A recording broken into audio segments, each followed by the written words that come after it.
Oh, tip eating on Lyft now. Yes, sir. There you Oh go. boy. So have you guys seen this? This less than a now. I mean, you know, I can't bash too much because you know what I'm doing tomorrow. But this is Lyft. I know you watch this. What is this? You're like shaving 2 cents now. So you couldn't give the whole dollar as a bonus. Now we're like into the decimals. 2 cents. The other one, how many cents is the other one? 82 cents. Surges in the pennies now. Have you guys seen this yet? Send me screenshots, please, because I haven't seen need it. I haven't need seen like it a hole there, in the but head.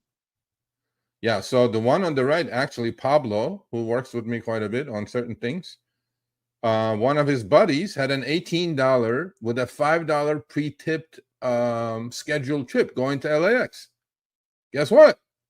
He tweeted it out. He got tip baited. The tip disappeared after the trip. Okay, Lyft, this is completely a bad idea.